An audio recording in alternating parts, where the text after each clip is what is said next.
Good day, everybody. It's your boy, Mr. Dane Banks, aka DJ Fine, CEO of JTU. We are Jersey Magazine and Jersey Diamonds. I'm here with the lovely Julz. Hey. What's going on? Miss Julz is an awesome upcoming pop and R&B singer, but she got a lot in store for you, so we're just going to dive right into it and everything. So, Miss Julz, you are a singer, very, very, very talented singer, and you have a lot of history behind you that inspires you to sing and that drives your career and everything like that. So, what I want to know personally is when you first started singing. So I sang, little girl things, you know what I mean, like all throughout my young childhood. And when I was 12, I was actually singing a song from A Little Mermaid. And my father's friend overheard me singing. He said, "Oh, you're watching A Little Mermaid?" And I said, "No, that was me singing." So that was kind of the first time I realized, like, wow, I have a voice. So I started transitioning my poetry into songs. And that's pretty much where I started with that. That's awesome. Do you still write poetry now? Yeah, definitely. So like everything's just always like rhyme and rhythm and everything? Not always. I mean, sometimes it's a little more abstract than that, because I feel like telling a story, not so much worrying about the rhymes. But yeah, I definitely write poetry. It was a really big transition to take poetry, make it less wordy, more catchy, and turn it into a song. But once I mastered that, I was fine. Yeah. And like you said, you have a lot of like you see, you have big stories that go behind your music and everything. So talk to me about your passion and your drive behind your music, like from the song titles to even just the lyrics that are in the music itself. So usually when I pull up a beat and I play it, as soon as I hear it, I'll know exactly what I want to talk about. And usually I'm either going through it right now or it's very recent. For instance, my song So Gone, it's about losing someone to drug addiction. I was in the studio, I had a completely different plan for that session. I got a call that my cousin had died. I had literally found out then and there that he passed away. And I said, scratch the whole plan for the session, we're doing something different. And he played this one beat and I was like, that's it, let's write. I wrote it and that's pretty much, it was like right then and there. That's awesome. So do you like putting out more singles or do you like putting out like albums and EPs and everything? Actually, I like doing singles. Okay. My upcoming project is an album, but I feel that it's a necessity. Like I said, it's called The End of a Chapter. I want people to have. Very deep. I have, I had a plan in mind for this album. My fan base is getting, nicer. What's your fan base called? My fan base are called my gems. The gems, get the jewels, the gems. Hey. Stay tuned, you got But yeah, so I just feel like I'm at a point now where I can put an album out. People will buy it. People will be receptive to it. But after this, I'm definitely putting out singles. For the rest of the year, I'll be putting out singles. The creative aspect from even picking features to come to you. Again, your music is very passion driven and it has a big story behind it. So even when you go into as far as like features, how do you go about picking features to go onto your albums? Or do you like to do a lot of like albums by yourself, like single albums and everything? I like features, but the person has to be as driven as I am. I have a song called Freak On, and it's with a singer. He's a dope singer. His name is Reese Mills. Shout out to Reese Mills. But he puts a lot of love and passion into his music as well. So I feel like if we connect on that level musically, then we can make a great song. But I also feel like your work ethic, like I said, needs to be where mine is at. If we don't have a similar fan base, if we don't have, you know what I mean? I feel like it's not going to be a good situation. Definitely.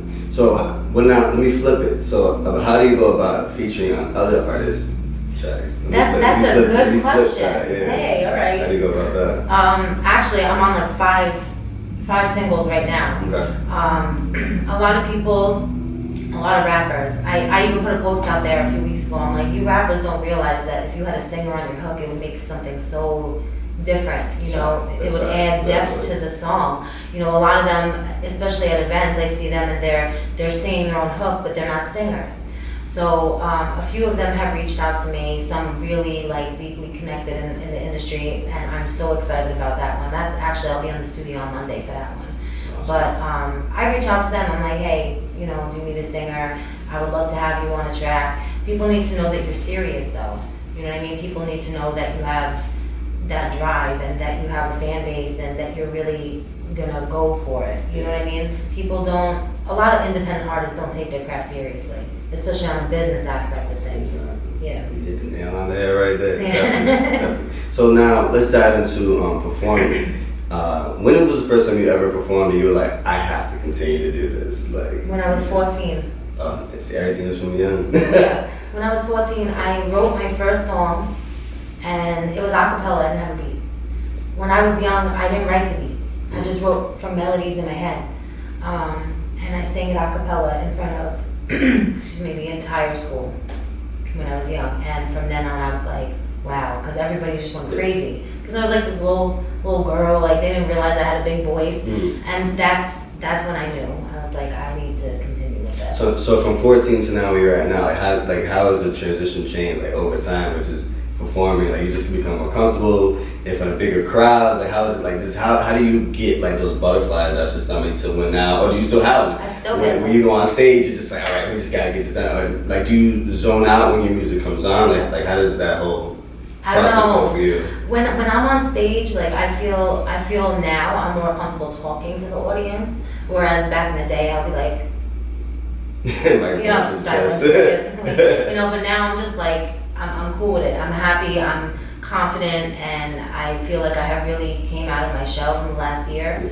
So when I connect with my audience, I talk to them. I get them involved now. I learned a lot from watching other artists because honestly, I struggled with stage performance and presence. You know what I mean? I'm more of a person like, you know how back in the day, like the singers would just stand there in a beautiful dress and just sit on the chair. Yeah, that's how I had it in my mind. But nowadays, people don't care about that. Yeah. They want you to put on a show. So you need like an alter ego. You need to really step up your game in front of people. Yeah. So I learned a lot from watching other artists. I'm like, oh, that's a dope idea. I'm gonna do that next time. Definitely. So. How does it feel opening up for like big platforms? Like you say, you perform opening acts for Fat Joe, Alert, and like many more. So how does it feel to just open up for a platform like that? It is overwhelming, but at the same time, you know, you have to put on your best for people. When you know big people are in the building, even if you don't, anybody, you know, can be in the building, but you have to be at your peak, at your best. And I feel like it is overwhelming. You get those butterflies, but I have gotten really good at turning those butterflies and that nervousness into a great performance. To positive energy. Yeah. That's awesome. I like that. Yeah. That's good. That's good. Okay, so now I want to switch gears real quick. So she's an artist, but she's also a model. Mm-hmm. So let's move to that. When did you first start modeling? Oh man. So I'll put it out there, I used to be 250 pounds. And I never in a million years thought that I would be model type anything. So my first photo shoot was in Virginia. It was in the DMV area. And I was actually at Mid-East Studios, and I recorded my first single ever there. Mm-hmm. So Tony Lear, shout out to Tony Lear, I love his work. He did my first photo shoot, and I was a bigger woman, but the photos came out so awesome. Yeah. I was like stunned. I was like, wow, I could look that good in a picture because I wasn't confident at that point. Then as I started losing weight and stuff, I actually had an amazing photographer who's a really good friend of mine now. His name is Julz. He's owner of Smoke Magazine. He reached out to me, and he was like, I want to do a photo shoot with you. So I said, okay. So ever since then, we built a relationship, you know, a friendship, and he is a dope photographer. So he has kind of brought me under his wing. I had been doing pictures with Bel Air, and Rick Ross reposted my picture. Nice, so nice. like, you know, I started getting a lot of attention in the modeling aspect. So I never thought of that as an art. You know, I just thought of it, okay, I'm an artist, like an independent artist, I have to do pictures for promo, but now it kind of switched over to model. Yeah. So how's that like intertwined? Like you said, sometimes you have to cross them and everything like that. So how does that do with like your fan base and everything? Like do you have like fans for modeling and then fans for music, or do they kind of just intertwine? They started to intertwine recently. I get a lot of attention for my modeling photos. But like I said, once they realize that I sing, like once they come to my page, they'll, you know, hashtags, all that stuff. So they'll come to my page, like the photo or whatever, and then they'll come to my page and they'll realize I sing. And then I'll get a message. Oh wow, like your voice is amazing. So yeah, it's intertwining. But I used it to cross each other. So I'm kind of grabbing from different areas of the industry. That's awesome. See how she intertwined that? Yeah. Stay tuned. There's some good gems right there. There's some good gems right there. It's dope. Okay. So you have a dope Afrobeat reggae track coming out soon. I don't know when you want time to drop it, but tell me how now you're jumping from R&B pop to now like a whole different genre of music, and just how you feel about that. So I've always loved reggae. Before I was a singer, I was a dancer. Okay, so I danced all my life. I competed. I went to school for it, and I was always drawn to reggae, Afrobeats. Like I just love that genre. And you know, house parties and stuff in the city. Like everybody's playing reggae, everybody's dancing. You know. So I've always been really drawn to that. And I actually wrote this song a while ago, but I put it on hold because I couldn't find the right artist that I wanted.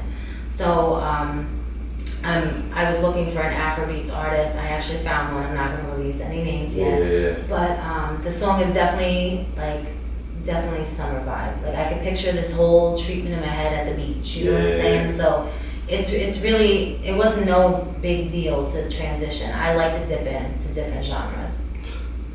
You heard it here first, Ms. Julz. Tell them when that album drops, and then give yourself a shout out on all your platforms, how to follow you, book you, everything. Okay, you got it. So my album, The End of a Chapter, comes out June 12th on all social media and music platforms. You can find me everywhere at Your Julz, YOURJULZ, and I really appreciate everybody's support on this. You heard it here first, man. We got Jersey Magazine, Ms. Julz in the building. Jersey turned up entertainment. Entertainment.